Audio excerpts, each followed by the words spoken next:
Dobre, tak sme začali. Ahoj. Sme prítomní. A vznikol tu taký nápad vlastne, že iba počúvajte, hej.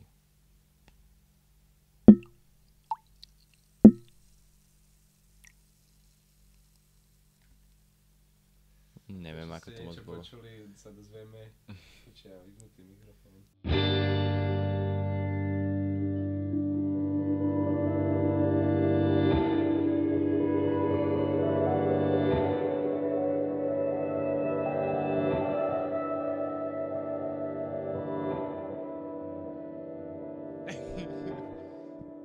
Čau, už ho mám zapnutý.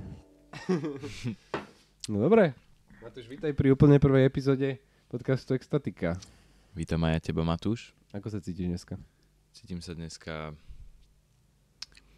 trošku vyčerpane, ale to je kvôli tomu, že som mal pomerne krátky spánok. Keďže včera sme boli ešte v aute a sme felili. Tam vznikla prvá epizóda. Tam vznikla vlastne skutočná prvá epizóda. Som dneska počúval inak a vôbec nebola taká zabavná, ako som si myslel, že bude. To samozrejme, že nebola. Áno. A zdraví. Na zdravie. Tak. Dobre. Tak ja som Matúš a pri mne je Matúš tiež.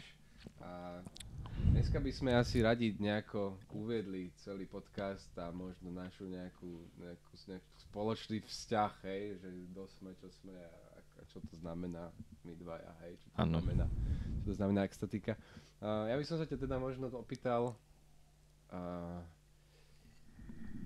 takú všeobecnú otázku na tento podcast, že ako sa ohľadom neho cítiš, ako máš predstavu, prečo ho vlastne chceš robiť? Chcem ho robiť hlavne preto, alebo inak. Veľmi sa mi páči, ako sme tu v tejto komunite umelcov a ako si navzájom pomáhame, ako jeden počúva hudbu a druhý maluje a tretí robí film, hej. A nápad podcastu je mi veľmi sympatický, lebo ma rozprávať veľmi baví a špeciálne s vybranými ľuďmi, ako si napríklad ty, Matúš. A si myslím, že veľakrát, napríklad keď som bol malý, som bol taký niekde s kamošmi a s dobrými kamošmi a robili sme všelijaké hovadiny, rozprávali sme sa o hovadinách a som si vždycky tak povedal, že ty kokos, keby o nás natočili nejaký sitcom alebo nejaký dokument, tak to by bolo celkom pozerané. Toto by som chcel, aby som akože zdieľal so svetom a vlastne tento podcast je viac menej forma toho. Taká veľmi, veľmi pekná, si myslím, že... Určite sa ti stali situácie, kedy si mal tak dobrú konverzáciu, že ťa veľmi mrzelo potom, že nebola zaznamenaná. Áno, určite. Je to také umelecké dielo samo o sebe. Áno. Hej, to je jedna vec a pre mňa veľmi dôležitá vec je to, že strašne veľa toho premyslím, hej, za deň, a aj ty a všetci ľudia, hej, a skoro nič z toho není zaznamenané, že to je obrovská kapacita, obrovské množstvo informácií, ktoré iba tak vyšumia proste jak tá kola, hej, vyšumia iba do vzduchu a nič s nimi. Áno, proste neexistujúce viac menej. Áno, takže je to v tom skvelé. A teda ja by som ale povedal, že ja to hlavne chcem robiť, pretože ma to veľmi baví. Rozprávať sa. Áno, a prečo to nezdieľať so svetom? Áno. A máš aj takú nejakú, že hej, zdieľať so svetom, že fajn, takú nejakú, nepoviem, že túžbu, ale je to v tebe, chcel by si to, hej, ja tiež. Ale či máš aj taký nejaký dôvod, že prečo? Že prečo? Hej. Že prečo práve podcast, alebo... Že prečo to zdieľať? Rozumiem. Konverzácia nás baví aj bez mikrofónu. Áno. To je dosť zaujímavá otázka.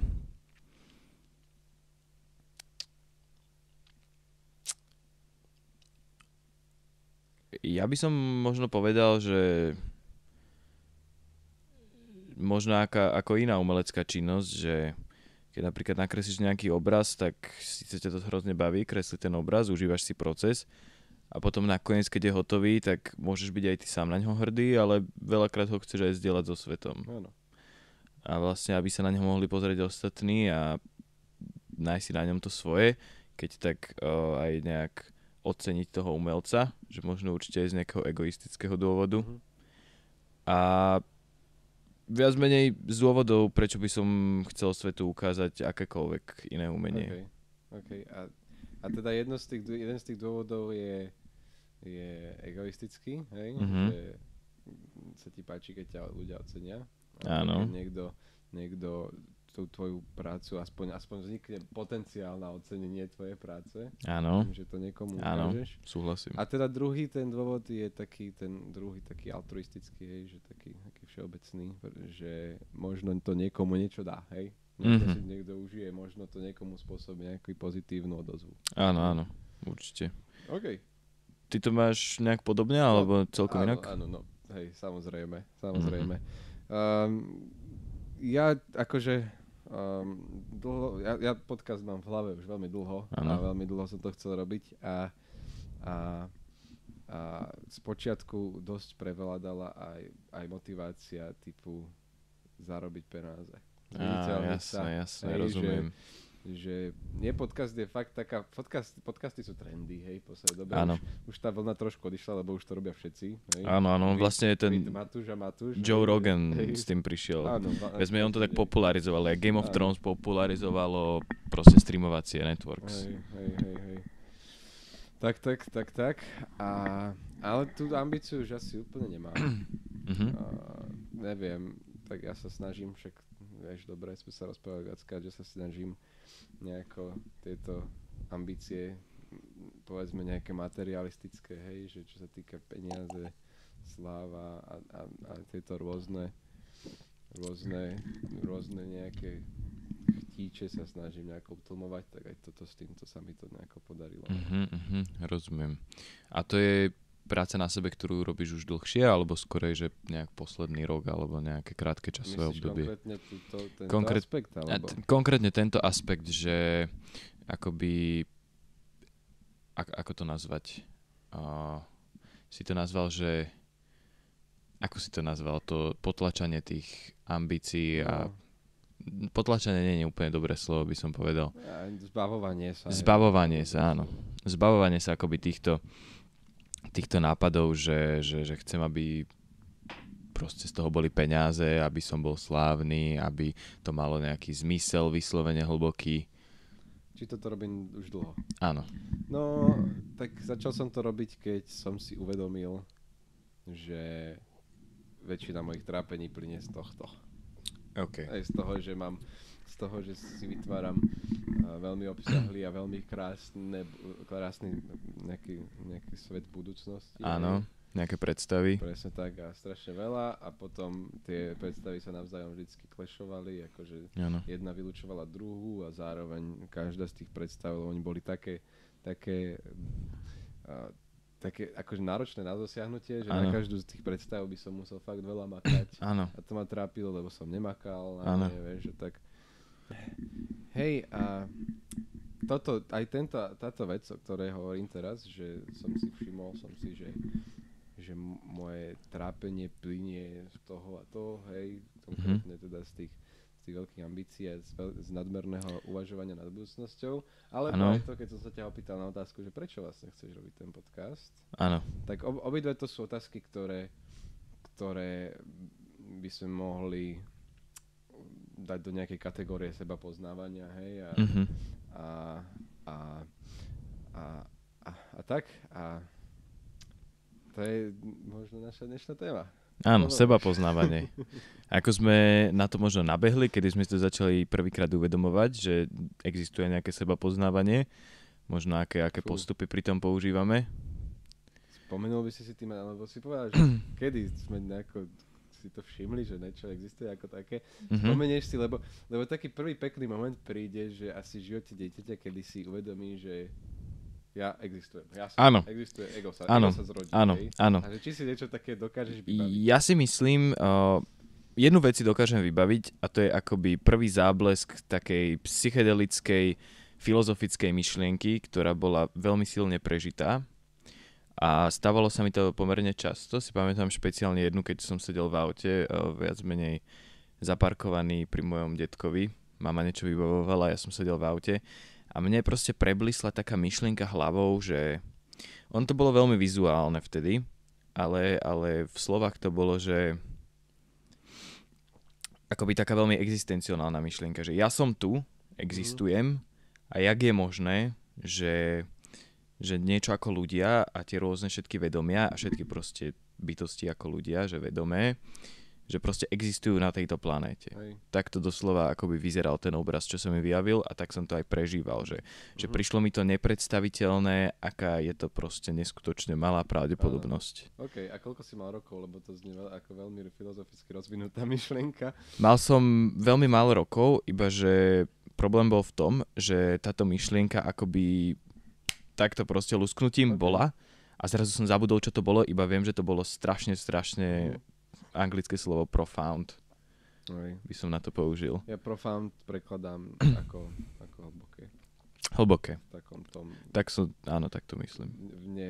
V priestorovom zmysle. Áno. A koľko cca si mal tých rokov? Ja odhadujem, že sa mi to dialo okolo začiatok školského veku. Nástup na základnú školu. Áno. To je strašne zaujímavé, lebo mne sa také nič nedialo. A ty si, kedy si pamätáš svoju prvú filozofickú? Jedna veľmi dôležitá vec, ktorá veľmi odštartovala môžem povedať je to taký milník v mojom živote, jednoznačne je to jeden z tých milníkov. Bol toto milník? Alebo to iba tak toto vyslovene, prišlo, odišlo a nič nie, toto vyslovene nebol milník. Toto bolo také, že to prišlo a odišlo. Potom môžem povedať aj o milníku. Jo, môžeš o takom prvom.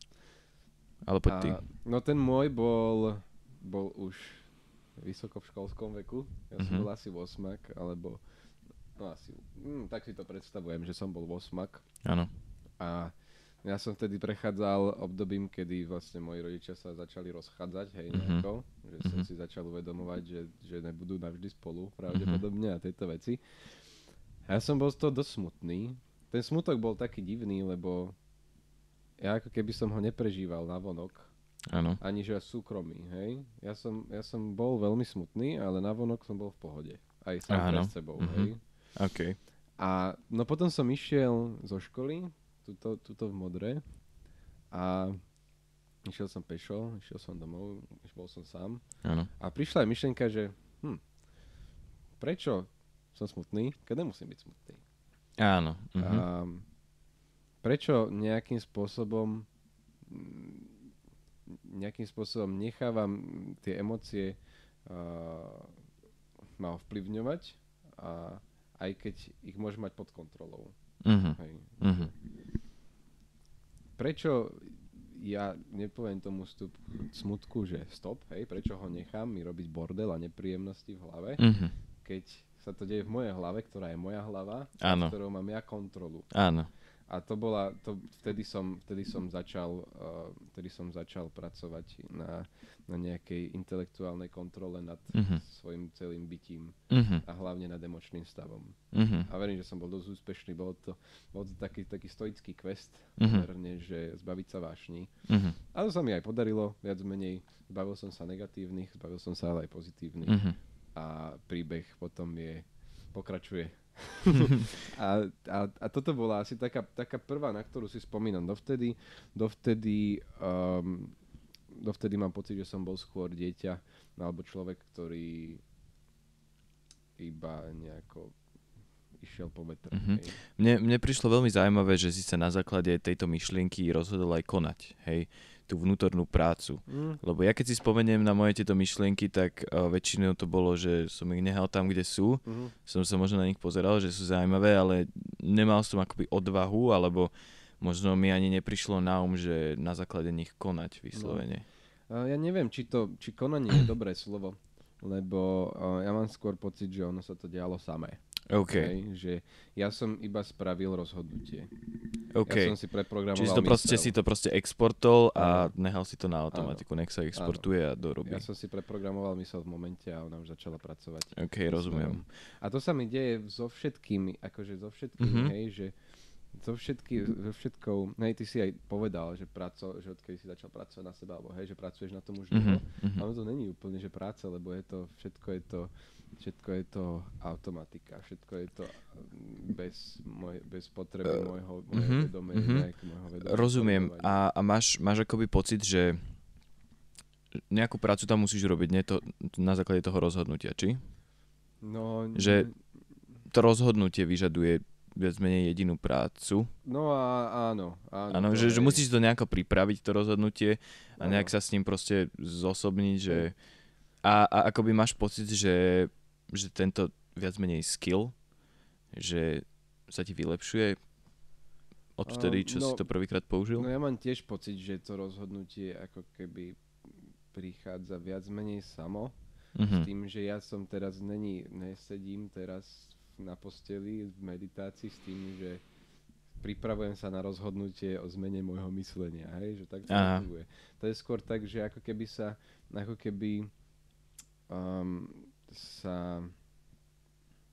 neviem, jak to povedať, navyšovali nejaké tendencie, ktoré ma prinútia k tomu rozhodnutiu. Hej, napríklad teraz posledné rozhodnutie bolo, že zbavovanie sa tých ambícií, ako sme sa rozprávali na začiatku. A k tomu vyplynulo to, že ja som bol proste mesiac fakt nešťastný z toho. A vtedy to rozhodnutie je v podstate jediná možnosť. Lebo ty máš na výber buď rozhodnutie, alebo pokračovať v tom byť nešťastný.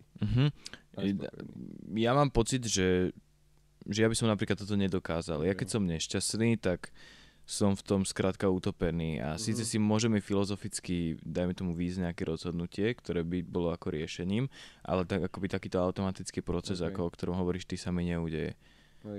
A neviem, že na základe čoho to je, že či je to proste nejaký princíp iný, alebo či je to na základe nejakých, vieš, že máš možno zo skoršieho veku akoby ustanovené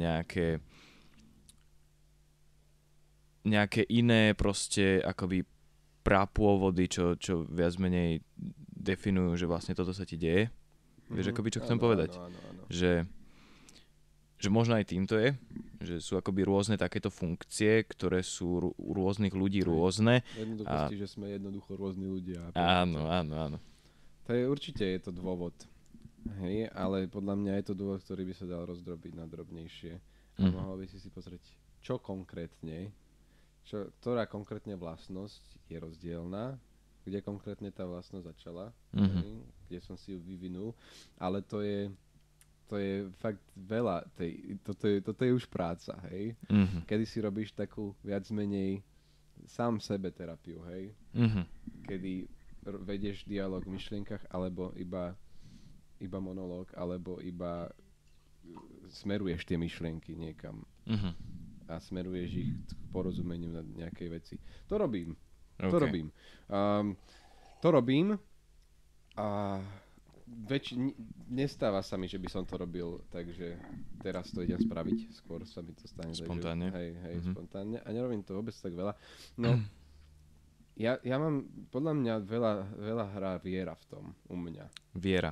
Lebo ja spravím akože rozhodnutie a verím v to, že sa to rozhodnutie začne naplňať. Veľmi zaujímavý koncept, toto mi tiež behalo hlavou asi toto leto, čo bolo teraz, že ako viera funguje ako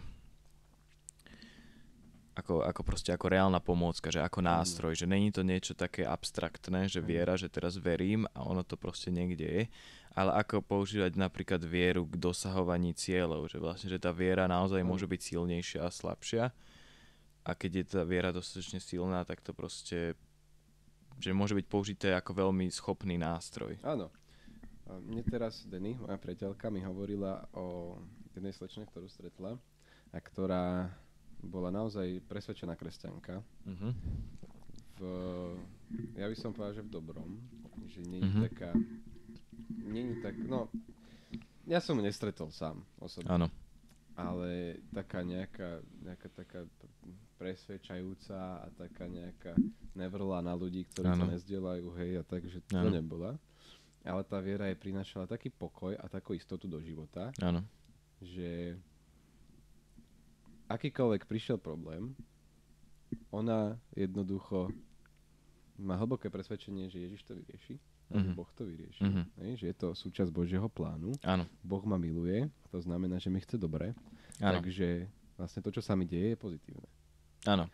A tým pádom jej odpadá strašne veľké bremeno uvažovania nad tými problémy a rochnením sa v tom blate. Že je to moja zodpovednosť. Áno. Že akoby, Áno. A zaujímavé, že napríklad, viem, že ty sa zaujímaš dosť o severskú mytológiu, alebo si sa špeciálne zaujímal, teraz možno menej. No, tak mám istý background. Áno. A že vlastne zaujímavé, ja teda neviem moc o severskej mytológii, ale videl som Vikingov, hej.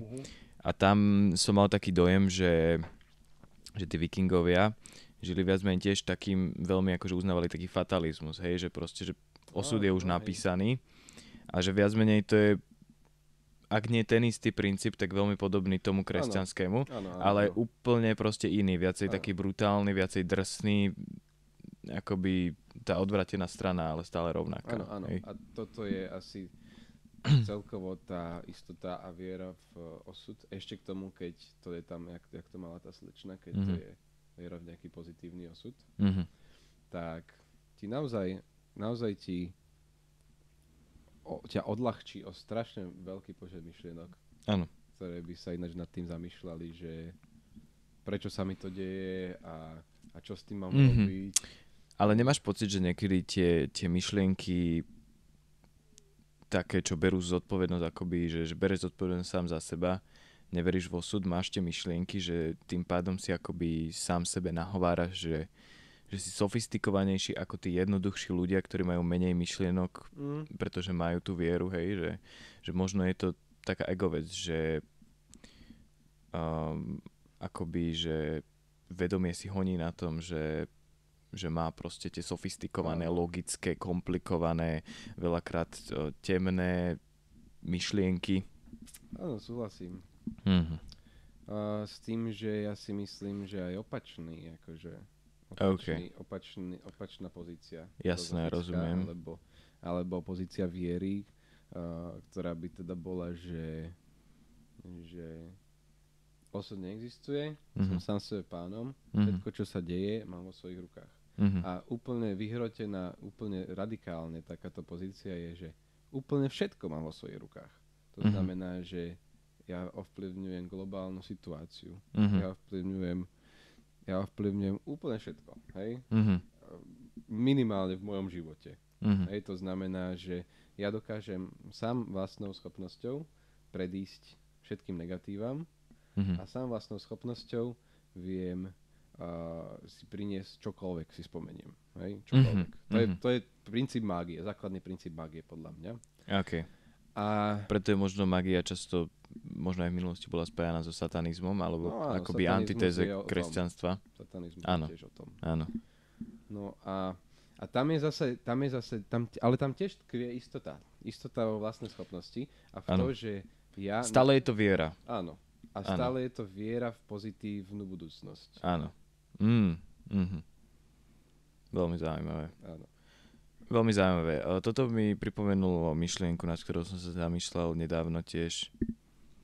Že viac menej teraz, čo sme rozprávali, tak je proste, že buď viera v seba, alebo viera v niečo, čo je okolo teba a pozerá sa na teba. Hej? No a mňa napadla myšlienka, že keď zoberieme rôzne myšlienky, čo ťa napadnú, je úplne jedno, tak často rozmýšľaš akoby, že dá sa podľa mňa väčšina myšlienok hodiť do dvoch kategórií, že buď rozmýšľaš z okolia na seba, alebo zo seba na okolie. Okay. Vieš si asi predstaviť, čo mám na mysli? Tak nejak si to predstaviť viem, ale neviem úplne si predstaviť neviem si úplne predstaviť to zo okolia na seba. Pozriem sa, či tu nemám nejaký príklad. No, našiel si niečo? Paráda. Nenašiel som nič, ale vysvetlil by som to zrejme tak, že napadlo ma to pri nejakej konkrétnej myšlienke, ktorá bola práve zvonku na mňa. Keď nad tým rozmýšľam, neviem, či to nebola práve myšlienka, že ako ma vnímajú druhí, ale keď zoberieme iba túto kategóriu do úvahy, tak to nemôžeme akoby rozdeliť celkom na dve kategórie. že lebo nemáš polovicu všetkých myšlienok zhruba proste o tom, čo si o tebe myslia druhý, si myslím. Aha. A no, takže, ale máš pomerne veľká časť ega, alebo tvojej osobnosti, alebo toho, ako sa sám seba vnímaš. Áno. Plynie z toho, ako na teba vplývajú ostatní.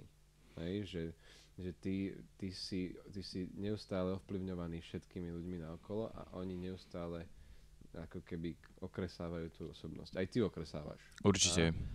A teda vieš sa nastaviť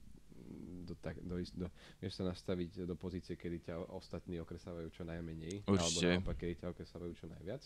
Alebo v takej situácii sa nájde každý. Len myslel si to takto tu? Vieš čo? Zvonku? Áno, pôvodne, ale teraz ma napadlo, že či som to náhodou nemyslel takto, ale nie som si istý, ako som to myslel. Že či som to nemyslel náhodou, že myšlienky, ktoré sa môžu premeniť na činy, alebo nemusia, že ako by som mohol zmeniť prostredie v môj prospech, alebo ako by som mohol zmeniť seba v prostredie prospech. Hej, prostredia. Ale to celkom nesedí.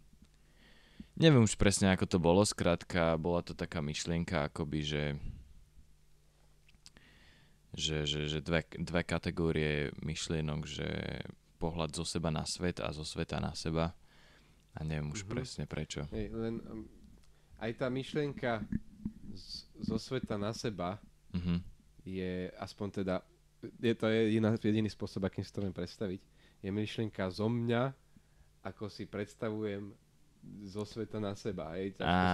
Áno, chápem. Lebo keď si povedal, že teda dva typy myšlienok, jedna zo seba na svet a druhá zo sveta na mňa, tak to znie, ako keby ten svet rozmýšľal o mne. Áno. A to si neviem moc predstaviť, lebo ja nikdy nikto iný okrem mňa nerozmýšľal. Áno. Dobre si to povedal, že stále to rozmýšľa akoby ten jeden pozorovateľ, to vidí, hej. A rozmýšľa to ten človek, že ten svet rozmýšľa na teba. Áno, to tam stále je akoby prítomné, ale akoby keď tá jedna vec sa nemení, hej, ten ja, tak akoby tie myšlienky iba, že sú koncipované, že od 1 k 0 alebo od 0 k jednotke, hej. No, áno, asi. Asi tak som to myslel. Je to taká veľmi nerozvitá myšlienka, čo som si iba tak pamätal, takú esenciu. Možno sa mi niekedy vráti a pochopím viacej. Dobre, a teraz mi môžeš teda povedať ten tvoj nejaký prvý zlomový moment, čo sa týka seba poznávania. Ja som už úplne zabudol, ale viem presne, čo to bolo. Ale zabudol som, že sme sa o tom bavili. Tak ja som si pamätal a čakal som na hodnú príležitosť konverzácii, kedy sa môže vrátiť. Áno. Takže u teba to bol ten smutok z toho, že sa vlastne tvoji rodičia rozvádzali. No tak smutok bol iba spúšťač. Ten toho bol procesu. Tá zmena náhľadu na svet. Áno. Ja som si vtedy prvýkrát Áno, že nemusíš. Ja dokážem ovplyvňovať svoje vnímanie sveta. Hej. Áno, rozumiem. To je neskutočne silná myšlienka. Rozumiem. Strašne veľa ľudí to nemá. Rozumiem, áno, určite. Dobre, tak ja som celkom, vtedy sme boli ešte, keď ma to napadlo trošku skorej v tej konverzácii a tým pádom to není zrejme celkom zlomový moment možno sebapoznávania, ale je to taký akoby zlomový moment, kedy som si prvýkrát uvedomil akoby silu myšlienky, takže som ju vedel zachytiť a pozerať sa na ňu a proste obdivovať ju, že to je akože veľmi krásna myšlienka a cítim sa, že je v nej hrozne veľa hodnoty, akoby ten profoundness, hej, tá hĺbka, čo sme sa bavili. Tak to bolo, keď som bol malý, ja som bol hrozne zaujatý paleontológiou a hysteriou života na Zemi, hej. A tým pádom ja som proste behal po najbližších kopcoch a stráňach a skalách a kameňolomoch a hľadal som skameneliny všade. A potom ešte k tomuto by som niečo povedal, by som to napojil na tú vieru. No ale hľadal som a potom som veľmi zároveň vyrastal v kresťanskom prostredí, čiže veľakrát som počul, hej, príbeh o Adamovi a Eve a o tom proste, počkaj, to je už neskôr, dobre. Ale v kresťanskom prostredí to sedí. A tým pádom akože sa vo mne byli myšlienky, že akoby ten vedecký prístup, že evolúcia a ako sa všetko vyvinulo z nejakého prvopočiatku, hej, prvého organizmu. A potom v tom, že Boh stvoril všetko, hej. Šmurkajúce hviezdy. No, takže... takže potom si pamätám, že pri jaskinke v Dolanoch, kde bývame obidvaja, áno, tak, že som pri nej stál a som si uvedomil, že vlastne ono to môže byť vlastne, obidve veci môžu byť pravda naraz, že vlastne Boh proste stvoril všetko, až na to, že stvoril aj tie procesy, ktorými sa to deje a proste kuratoruje ich, hej. A proste deje sa to tak, ako sa to deje, stvoril to Boh, dajme tomu. Áno. A my ako proste ľudia, ako vedci, to máme proste odkrývať a odhalovať, ako sa to deje. Áno. A že v tom máme akoby ten zmysel, že... No. A vlastne toto bola taká prvá akože myšlienka, kedy som si povedal, že wow, to je proste myšlienka, ktorá není len tak, že ako každá iná. Či to zmenilo pohľad na svet? Na myšlienky. Na myšlienky. Lebo dovtedy, akoby, keď si to predstavujem to obdobie, tak táto myšlienka ma občas napadla a som proste zrazu, že svietila kontrolka, že toto je myšlienka. A potom, keď som už prestal nad ňou rozmýšľať, tak to som už ani nebral ako myšlienky, to som bral ako proste iba bežný stav. Hej, že proste, že som. A ja som si vtedy neuvedomoval, že stále mám nejaké myšlienky, hej. Vždycky som si iba uvedomil, keď blikla táto napríklad myšlienka, alebo neskôr aj iné, ale dlho iba táto blikala, tak som si iba uvedomil, že aha, to je myšlienka. Áno. A potom si začal všímať viac myšlienky tým pádom. Myšlienky som si ozaj, že viac začal všímať veľmi nedávno, asi 2 roky dozadu. Asi 2 roky dozadu, po istých zážitkoch. Psychedelických? Áno, zmenené stavy vedomia. A neviem, či mi to viacej uškodilo alebo pomohlo to, že si všímam tie myšlienky. No a teda aký bol output z toho momentu, kedy si tu všimol túto myšlienku a zapôsobila na teba? Aký bol output toho? No, či prišla zmena v tebe? Mal som vtedy vieru, že kedysi v budúcnosti budem mať viacero takých myšlienok. To si pamätám minimálne. Ale mimo to som sa viacej vtedy sústredil na akoby také veľmi mechanické, alebo nemožno mechanické, vždy to bolo na základe predstav, ale som sa viacej sústredil na to proste skúmať tie kamene a iba ich popisovať a vymýšľať príbehy k ním a čo sa vlastne stalo, ako to bolo. Že si bol fokusnutý stále na Áno, akoby na takú, alebo na takú klasickejšiu vedu, že tá filozofia až tak nie. No hej, no tak filozofia mapuje vnútorný svet, myšlienkový svet človeka. Potom máš, ja neviem, akože podľa mňa filozofia mapuje aj spirituálny život človeka, ale veľmi nedostatočne, lebo to sú veci, ktoré sa veľmi ťažko popisujú slovami. A teda veda mapuje vonkajší svet. Áno. Ale je to také zvláštne, lebo ty ten vonkajší svet môžeš zmapovať iba pretlačený cez ten vnútorný filter. Áno. Že vlastne aj mapovanie toho vonkajšieho sveta je mapovanie filozofia vnútorného sveta. Áno. Lebo ty mapuješ to, ako vonkajší svet na teba pôsobí. Áno. A takže môj skromný filozofický názor ako bakalára z filozofie je, že veda je iba odnož filozofie. A rovnako tak psychológia a rovnako tak všetky vedy. Všetko, čo sa týka skúmania, je podľa mňa umenie. Podľa mňa súčasť filozofie. Umenie nie. Umenie nepracuje s konceptami až tak. Akože, keď interpretuješ umenie, tak to hej. Používaš filozofiu. Áno. Ale keď tvoríš, alebo iba nechávaš pôsobiť na seba umenie, tak vtedy nie. To je separátne. Skôr je to o pocitoch. Okay. A pocity filozofia s pocitmi nemá čo robiť. Tam ty môžeš ich popísať, ale to už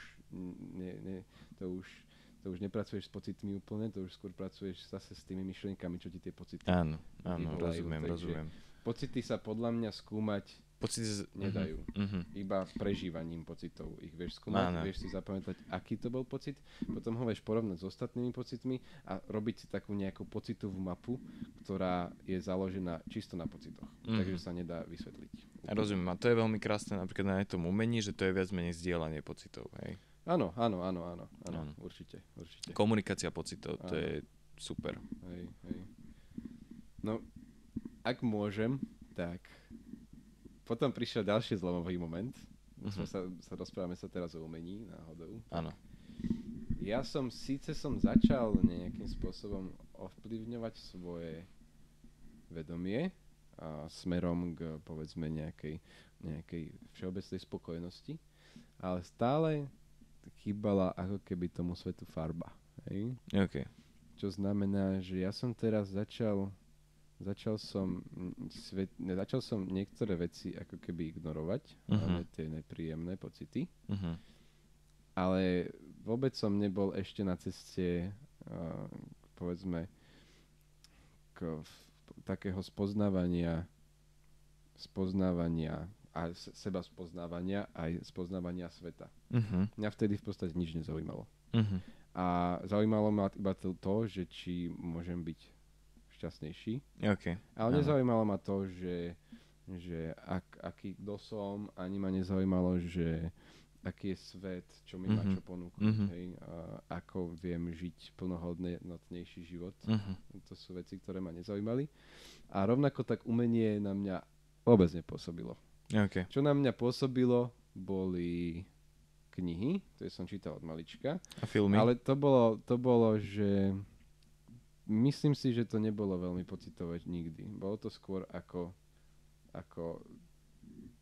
nechcem povedať zabíjanie času, ale bolo to jednoducho proste dopaminová aktivita. Také niečo, no hej, že proste bolo mi to príjemné. Áno, čítať rozumiem. Knihy. Čítal som veľa kníh. A filmy? Filmy teba to pôsobili? Filmy to isté, ale tiež na mňa nejak nepôsobili. Skôr, vieš, to je ťažko povedať. A možno na seba nahľadám príliš nejako kriticky. Nie, rozumiem asi, čo máš na mysli, pretože ja keď som bol mladší, síce som tvoril, že vždycky, ale umenie som tiež nevedel príjmať. Nevedel som proste nechať ho na mne pôsobiť. Som to bral čisto iba ako dopamínovú záležitosť. Tým pádom jediné, čo som príjmal ako umenie, boli proste filmy. No hej, ja filmy, hudba, keď sme išli autom niekam, niekto to pustil. A vôbec ma nezaujímala hudba. Väčšina mojich kamarátov začali počúvať hudbu, keď mali 12, 10, hej, že... To ja vôbec nie. Ani ja som začal počúvať hudbu v 16. Ja som začal počúvať 15. hudbu tiež kolo 15. Ne, no tak nejak, na Gimply až keď som bol, no. No a čo som teda chcel povedať, že ja napríklad obrazy pre mňa boli úplne zbytočná vec. Aj pre mňa, akože paradoxne som stále kreslil a robil obrazy, ale nerozumel som proste, čo je význam, na čo. A ja som ani som sa nesnažil porozumieť to, ja som iba proste koncept obrazu v mojej mysli znamenal nezaujímavá zbytočnosť. Hej? Áno. Ani tam nebolo tam ani tá nejaká jedna slámka, ktorej som sa mohol chytiť a začať nejako tomu začínať porozumieť, lebo to bolo proste vybavená vec, obrazy sú na nič. A takto aj divadlo, aj balet. A moja sestra tancovala asi 3-4 krát v Národnom divadle, ja som nechcel, lebo balet je nuda proste. Nemám tam čo robiť, radšej budem hrať počítač doma, hej. A tak sme boli, aj zo školy sme boli v Ermitáži v Petrohrade, v druhom najväčšom obrazovom múzeu na svete, kde boli tak úžasné veci, keď sa na to teraz pozriem. A ja som tam bol za trest, ja som tam bol z povinnosti, že ja som tam iba vyplňal časť dňa a počítal som minúty, kedy sa budem môcť opiť konečne večer. Áno, rozumiem. A vôbec ma to nezaujímalo. No ale potom sa stalo teda, ja som sa začal kamošiť s Ondrom. Áno. A jeho tato je umelec a majú pod domom galériu. Áno. V podstate, kde sú tie dokončené diela vystavené. A na prvom poschodí, respektíve na prízemí. A my sme tam teda na Ondrove narodky sme si teda dali prvýkrát LSDčko, čo bola nejaká moja prvá skúsenosť okrem marihuany s psychedelikami. A to bol ďalší obrovský turning point, lebo ja som tam pochopil umenie. na šupu. Z 0 na 100. Hej? A sa otvoril úplne nový svet a bol to farebný svet. Čo bola tá akoby... Čo bola ten stav, kedy si povedal, že proste, že chápem umenie? My sme chodili medzi tými sochami a to je všetko. My sme sa na ne pozerali. A ja som im rozumel zrazu. Rozumiem. Už to vo mne ostalo. A ostalo. Hej. Napríklad si pamätám takú vec, že keď som niekoho prehodnocoval, ten trip, ten zážitok, tak som bol taký, že ja vlastne konečne rozumiem rozdiel medzi gičom a umením. Dovtedy som to absolútne netušil, aký je rozdiel. A to je iná téma. No a ja to obdobie teda tak je to hranica medzi takým sivým, bezfarebným obdobím a farebným obdobím. Veľmi sa to napríklad odrazilo krásne na mojom oblečení. Ja som vtedy chodil fakt v sivom. Rozumiem. Sivé nohavice, sivé miky, nejaké tenisky obyčajné. Potom rifle obyčajné. Nič, vôbec ma to nezaujímalo, ako vyzerám vlastne.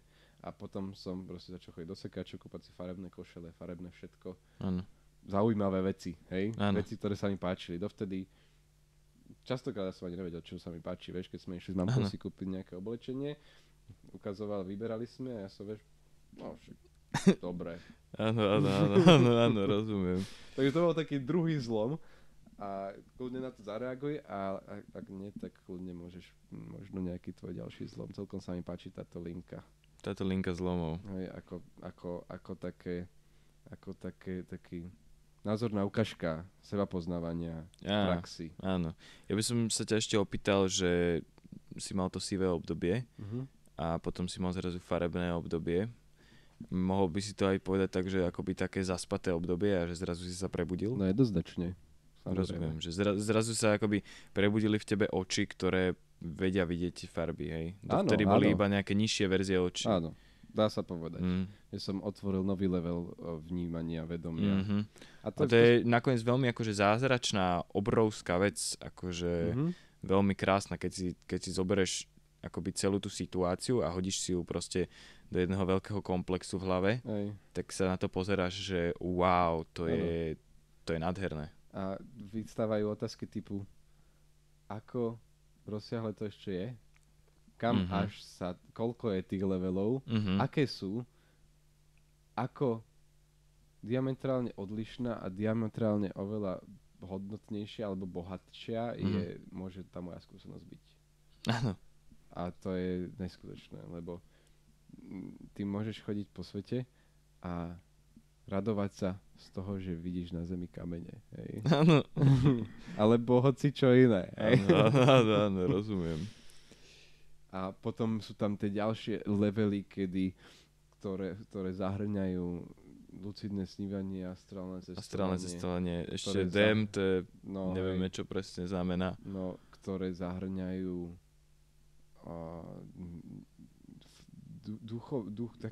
taký duchovný level, že ti prináša neskutočnú radosť to, že môžeš svoj život zasvetiť ostatným. Tým, ktorí sa majú horšie, hej. To je taká vec, ktorú ja úplne rozumiem, že ako sa dá 50 rokov svojho života venovať ostatným. Služba ľudstvu, hej. To mi príde dosť akože nepochopiteľné.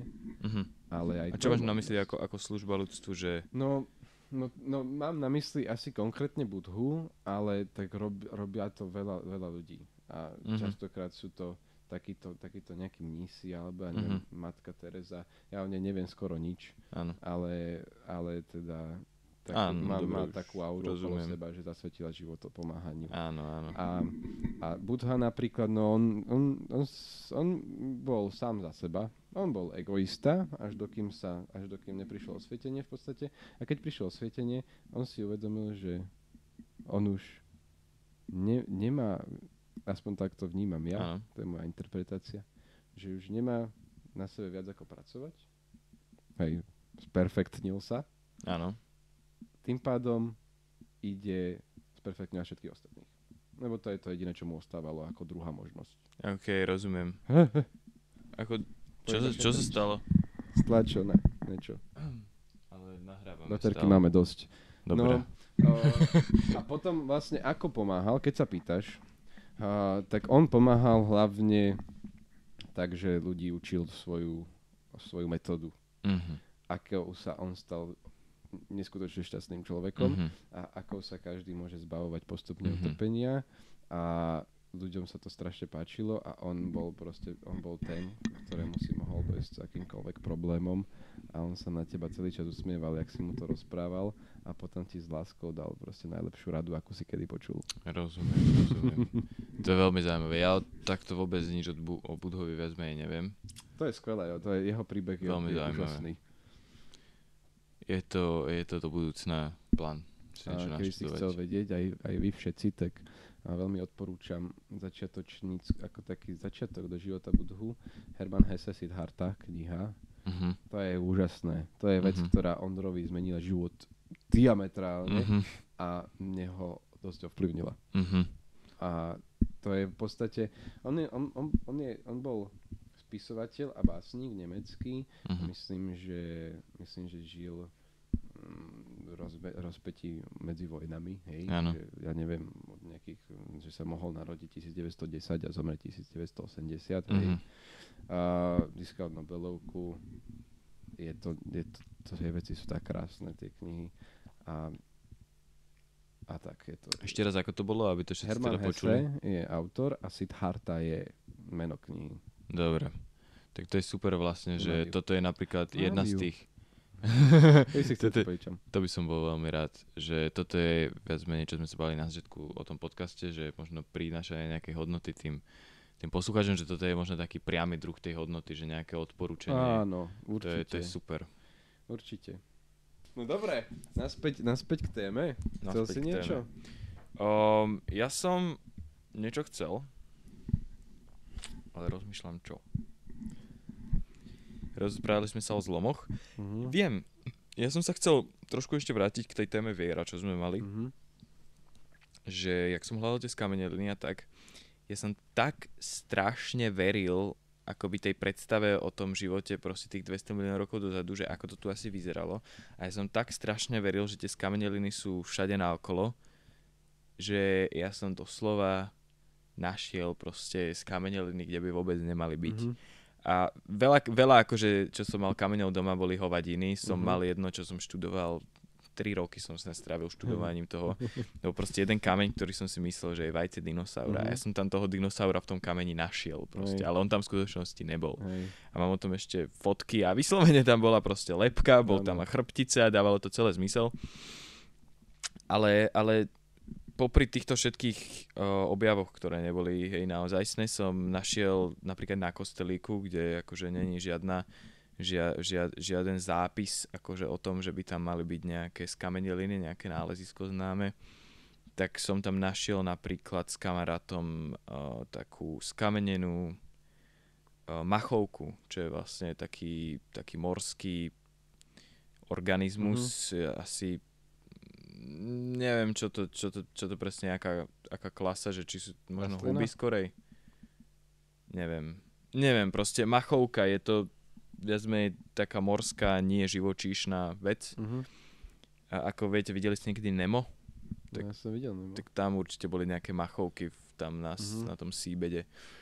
No každopádne asi vyzerá to proste jak morský mach, typujem. Áno. A je to veľmi krásna skamenelina, lebo ona tá machovka sa tak fraktalizuje, že vlastne ide taký hlavný kmeň, z neho sa odčlenujú ďalšie 3, z každého toho jedného sa ďalšie 3 a ďalšie 3, až hore to robí taký machový povrch. A vlastne je to hrozne krásna skamenelina, ktorú proste sme tam len tak našli. Áno, a nenašiel by si ju, keby si ju nehľadal. Nie. A práve to je to, že dokým by som neveril, že tie skameneliny sú všade, tak by som ich nešiel tam všade hľadať a dovtedy by som ich tam nenašiel. No ja si myslím, že sila viery je veľmi ohromná. A ja v podstate, ja mám veľmi silnú vieru a dôveru v to, že môj život bude dobrý. Že budem šťastný. To je krásne. Že budem mať krásnu rodinu, vieš. Že to je krásne a to ti úprimne závidím. No, Ako si sa k tomu dostal? Je to závidenia hodné. Lebo to je akože fakt tiež veľmi veľký Ja to asi vo veľkom väčším psychedelikám jednoznačne, pretože ja nadobudol som nedávno novú teóriu, krásnu. A tá je tá, že to je asi tá, že osobnostná zmena je veľmi dôležitá v tom, že veľká väčšina tvojej osobnosti je premenlivá. Veľká väčšina. Hej? 99%. Áno. Možno 99,10. Hej? Mm-hmm. Možno 99,99. Fakt obrovská. Mm-hmm. A čím viac sa meníš, čím intenzívnejšie sa meníš, tým, že pozoruješ tie časti, ktoré sa stále menia, tak máš ako keby umožňuje ťa to si lepšie všimnúť tú maličkú časť, ktorá sa nemení. Rozumiem, ktorá je v podstate tým úprimným, čistým ja. Dobre. Alebo ja by som myslíš, že toto úprimne čisté ja sa mení od človeka k človeku, alebo je u každého človeka rovnaké? Je podľa mňa rovnaké a podľa mňa je to Boh. Dobre. Alebo singularita, hej? Alebo a myslíš, že je to vševedomie navzájom prepojené? Že je to skôr ako tekutina, alebo ako sieť? To je to isté vec, hej? Lebo to už je, tam už není nejaký priestorový rozdiel, alebo časový rozdiel. Rozumiem, toto je ale veľmi komplikované, akoby rozmýšľať v takej nepriestorovo-nečasovej Áno, sa nedá úplne, veci. Lebo tam to prekračuje zákony logiky. Áno, je zaujímavé, že viac menej na popisovanie alebo na takúto konverzáciu používame takmer iba logiku. Myslíš, že by sa dal Boh zobraziť v umení? Ja si myslím, že najlepšie zobrazenie Boha v umení je špirála. Ale to je tiež nedokonalé, pretože by to musela byť nekonečná špirála. To úplne nevieš zobraziť v umení. Dobre, ale akoby vôbec vnímanie tej špirály ide cez logiku možno, nie? No, áno. Preto je to obmedzené. Preto ani špirála ako koncept, keď sa ju snažíš si predstaviť, tak nepredstavíš si ju od nekonečna do nekonečna. No, nedá sa. Takže tam je to... Nie som si ani úplne istý tým, že sa dá Boh nacítiť. Ale vieš, že by to bolo cez pocity. Ja si myslím, že to je úplne odlišná nejaká vec, nepopísateľná. Stretnutie s Bohom. Keď sme pri tomto, zažil si niekedy smrť ega? Neviem. Ľudia hovoria, čo som čítal, že keď sa to stane, takže určite vieš, že sa to stalo. No, ja si myslím, a osobne si myslím, že skutočná smrť ega je nezapamätateľná. OK. Pretože tam není nič, čo by si sa mohol chytiť, čo by sa ti mohol zapísať do hlavy. Takže pripúšťaš, že by si to mohol niekedy... Podľa mňa som to určite zažil viackrát. Okay. Ale není to taká konvenčná smrť ega, o ktorej všetci hovoria. OK. Lebo fakt si myslím, že ono to... Dokonca som sa zamýšľal, že keď sa dá nejakým spôsobom tá smrť ega akože zapamätať, tak je to podľa mňa tým, že keď z nej vystúpiš, keď sa ti tá osobnosť znova poskladá naspäť, tak si iný. Trošku si iný v tom, že... Akoby, že je možno viacej oddelený tá nemenná časť od tej mennej? Že máš pocit, že keď ti zomrie ego, tak viac menej ostala iba tá nemenná časť? Áno, jednoznačne. A pre poslucháčov iba, akoby čo si predstavujeme my dvaja, alebo teda aspoň ja pod smrťou ega, tak čo si ja pod tým predstavujem, tak je na základe rôznych trip reportov. Čiže to znamená, že na základe tých ľudí, čo si to teda zapamätali, ale teda rozmýšľame nad tým, že si to zrejme není možné zapamätať. Tak to je viac menej, že celý tok myšlienok, celá predstava o tebe samom proste zmizne a ostane iba čisté vedomie. Áno. Ostaneš iba ty. Ale... A to znie... No ty neostaneš, lebo áno. ty je ego. Áno, ostane akoby iba to, čo pozoruje teba. No, ja by som ani s tým nesúhlasil. Ako by si to? Lebo pozorovanie už predpokladá pozorovateľa a pozorované. A pri smrti ega tam není rozdiel medzi tými dvomi. OK, tak ja som si to predstavoval takto, že stále vnímaš, ale akoby, že vnímaš nekonečno, vnímaš nič. No, takže nevnímaš. Vnímanie ničoho je nevnímanie. Je to tak som to ja paradoxné. pochopil z tých trip reportov. Ale ako si zapamätáš nevnímanie? Vieš, že... No počkaj, ale ešte, aby som im to dokončil, že viac menej teda potom, ako to ten človek prežije pod tým psychedelickým zážitkom, tak sa mu viac menej postupne, ako tá droga proste ustupuje, tak sa mu naspäť to ego proste poskladá, hej, a zrazu má zase predstavu o sebe no, ale čo si chcel povedať? No, chcel som povedať, že mám konkrétnu skúsenosť, na ktorú som zabudol, preto som povedal, že neviem. Konkrétnu skúsenosť mám, tá nebola pod vplyvom látky, bola vo float tanku, keď som bol. Aha. Keď niekto nevie, tak je to nádoba plná slanej vody, ktorá je rovnakej teploty ako telo, a to znamená, že keď si tam človek láhne, tak v podstate sa vznáša. Možno ste niečo také videli v Stranger Things. Hovorí sa tomu aj zmyslová deprivácia. Áno. Keď je to v tme, je to odhlučnené, je tam tma, ticho, hmat tiež nefunguje. Proste nemá človek žiadny vnem. Áno. A tam som ležal, chvíľku mi trvalo, kým som sa tam dokázal uvoľniť, lebo iba v tom uvoľnení potom, lebo keď si není uvoľnený, tak stále dokážeš cítiť pohyb svojho tela alebo nejaké stimuláciu svalov. A po chvíle, keď som sa dokázal uvoľniť, sa mi stalo, že zrazu som sa iba naspäť, som dostal nejaký krč a iba som sa takto pohol nejako a zrazu som zase cítil a vnímal. A pár minutiek alebo pár sekúnd na to mi začalo blikať svetlo, že mám ísť von. To znamená, že väčšinu z tej skúsenosti v tom float tanku si nepamätám. OK, zaujímavé. A potom, keď som odtiaľ vyšiel, tak som mal naozaj takú úprimnú radosť z toho, že zase vidím farby napríklad. Zaujímavé. Že ako keby som bol fakt dieťa, ktoré teraz, aj keď som vedel, že predtým som to už zažil, ako keby tam bol taký predel, že fakt dlho som nedokázal nič vnímať a tým pádom to bolo všetko také nové trošku. Áno, rozumiem. Máš pocit, že je to možno niečo podobné ako to, čo bolo pred nejakým prvým uvedomením seba? No hej, určite. Tak to sme celkom spravili full circle, lebo začali sme sa baviť o prvom zlome, o tom, že sme si uvedomili svoju existenciu. Áno. Zaujímavé. Áno, a tým pádom ja si myslím, že smrť je tiež smrť ega, že je to taká mikrosmrť, keď zažiješ smrť ega a tam to je pre mňa smrť ega rovná sa totožnenie s Bohom, alebo so všetkým, s okolím, s vesmírom, s prostredím, s realitou, s singularitou. Proste, to sa dá strašne veľa slovami nazvať. Áno, a aj tak to nikdy není dostatočné to slovo. Áno. Dobre, máme tam 1 hodinu 2 minúty. Ja si myslím, že toto je navyše aj krásne ukončenie tejto prvej epizódy podcastu Extatika. Hej. Bol si extatický počas? Cítim radosť a také naplnenie. Naplnenie by som použil, to je presnejšie slovo. Vyslovene extázu nie. Ani ja.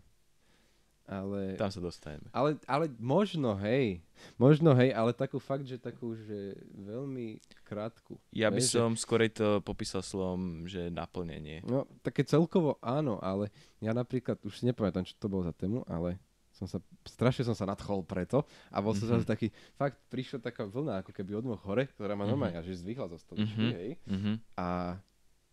A to bol strašne dobrý pocit a možno to bolo extatické trošku. Ja som si to napríklad všimol na tvojom prejave, že sa trošku zmenil a bol si zrazu zaujatý. Áno. A ten moment toho zaujatia je, podľa mňa by sa dal nazvať aspoň do istej miery ako extatický. Dalo by sa to dalo. Dobre. Bolo to super prvá epizódka, podľa mňa išlo to v podstate podľa očakávaní u mňa. Ty ako to vnímaš? Ja som mal očakávania tesne pred nahrávaním veľmi nízke, ale v skutočnosti predtým som mal vysoké, tesne pred nahrávaním nízke a potom prvé minúty som bol taký, že nahrávame podcast, je to trochu neprirodzené. Áno, ja tiež som to tak a potom to akoby prirodzene odišlo a akoby čo sa mi stalo, že že som viedol konverzáciu s tebou s tým, že akoby som ešte časť svojej energie venoval tomu, že hovoríme to aj ostatným, že akoby mám pocit takého trialógu, hej. Okay. Ja som trialóg nevnímal moc. Okay. Že iba v nejakých konkrétnych momentoch, keď sme sa vyslovene prihovorili spolu poslucháčom teda. Áno. Spoluslucháčom. Ja som si všimol, že veľkú väčšinu toho rozhovoru svet mimo túto miestnosť neexistoval. Áno. Pocitujem veľmi podobný efekt. Teraz už počujem auta zrazu. Áno. A možno aj tak by si mohol teda opísať tú extázu možno počas toho, že tu a teraz a ostatné neexistuje. Áno, a ja som aj s týmto išiel do toho podcastu, lebo pre mňa taký ten naozaj, že zaujatý rozhovor, inkluzívny, možno je dobré slovo, neviem úplne, čo znamená, ale... Inkluzívny je podľa mňa zohľadňujúc aj ostatné. Tak vo všeobecnosti. Možno aj napadlo mi to slovo. A že slovo. to rozumiem, áno. Že pre teba to malo krásny význam. V hlbokých rozhovoroch tam není priestor úplne na to, aby si bol inde ako tu a teraz. Určite, lebo musíš viac menej veľmi proste viac menej všetku svoju energiu venovať najskôr empatii a potom akoby, že vcícenie sa a porozumenie toho druhého a následne akoby pridaním potom aj svojej hodnoty a viac menej, že teraz očakávaš od toho druhého, a že viac menej vždycky využívaš viac menej 100% svojej energie, len buď na rozprávanie alebo na porozumenie. Áno, a to je super, lebo ľudia toto zažívajú dosť málo. A pri rozhovoroch je to teda pri takýchto zaujatých rozhovoroch, kedy človek je naozaj 100% included. Áno, no dobre, toto sedí. Súčasnený. Áno, súčasnený. Tak, to sedí. Tak je to meditácia tak trochu. Je to tak trochu meditácia, určite, lebo je to... Toto sa nám zase stalo. Pozorní poslucháči možno niečo sa aj dozvedeli o meditácii, ale o tom Matúš nevie, lebo... Aha, jasné, tu nám boli tajné. Matúš si musí počkať na špeciálnu Matúš musel čúrať. No dobre. Tak ja ti veľmi pekne ďakujem, Matúš. A ja ďakujem tebe za tvoj nápad tohto podcastu. Dal by som to na týždennej báze. Aj za konverzáciu. Áno, súhlasím. A vám tiež veľmi pekne ďakujem, hoci komu to počúva, možno, že tomu jednému človeku, ktorý to nájde za 1000 rokov na YouTube, keď sa bude robiť nejaká internetová archeológia. To treba spomenúť, aby proste potom vedeli, že títo typci presne vedeli, čo to znamená. Oni vedeli. Hej, takže ďakujem krásne, verím, že to bolo aj pre vás akože príjemné. Pre mňa to bolo veľmi príjemné. A teda ja sa s vami ľúčim, vidíme sa čoskoro. Ďakujem aj ja, vidíme sa. Extatika.